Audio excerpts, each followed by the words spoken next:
Je m'appelle Caroline Purgal, je suis sculpteur, plasticienne et également bijoutière contemporaine.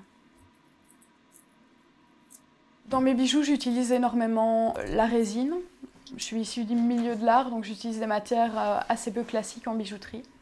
C'est ce qui m'a attirée dans le bijou contemporain, c'était le plus petit volume à porter sur soi. J'adapte les matières en fonction du projet et du rendu que je veux obtenir. Les univers sont très différents. Je vais me greffer en fonction de mes envies, de mes souvenirs, de mes pensées, de ce que je veux exprimer. Et donc ça amène des projets et des univers tout à fait différents et des matières tout à fait différentes. Ça donne des bijoux uniques que je ne reproduis jamais deux fois et qui ont à chaque fois leur propre histoire, leur propre matière, leur propre vécu, leur propre énergie. Voilà.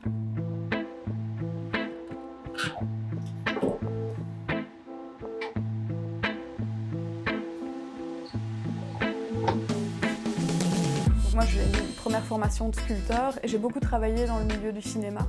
Je construisais pas mal de décors, je faisais des effets spéciaux, des maquillages, des prothèses, des choses comme ça. Et dans ce milieu-là, on utilise énormément les résines. Du coup, ça fait plus de 7 ans que je travaille ces matières et je les connais bien, je sais comment elles réagissent. Elles ont un côté magique en fait.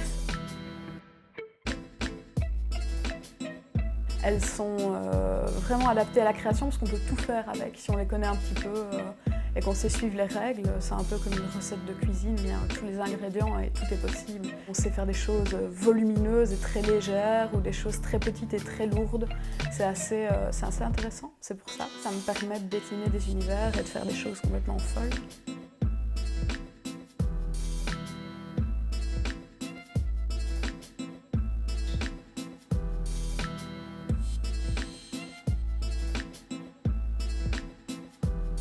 Il y a un côté très expérimental en fait dans mon travail. C'est une recherche constante et c'est des tests constants.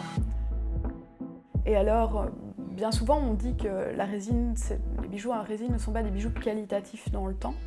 Mais c'est faux en fait, parce que si on sait les utiliser correctement, une résine, on sait l'avoir un nombre incroyable d'années et après ça s'entretient, comme l'or s'entretient, comme l'argent s'entretient, mais c'est aussi une matière qui est assez noble et qui est assez difficile et exigeante en fait à travailler. On ne s'improvise pas dans la résine comme on ne s'improvise pas en joaillerie ou en...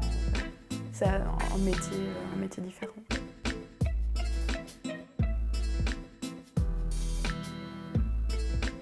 J'aime beaucoup le lien entre l'art, la bijouterie et le corps, et où le spectateur, c'est la façon dont il observe les choses et le lien que peut avoir un objet avec une personne. Et du coup, c'est des pièces assez intimes, donc je vais modifier des objets, je vais retravailler des parties de corps, je vais mouler mon propre corps, le mettre en scène et créer des bijoux qui viennent se greffer et qui rendent visibles des choses invisibles parfois. Donc je fais des choses très excentriques en général qui tissent un lien avec l'humain.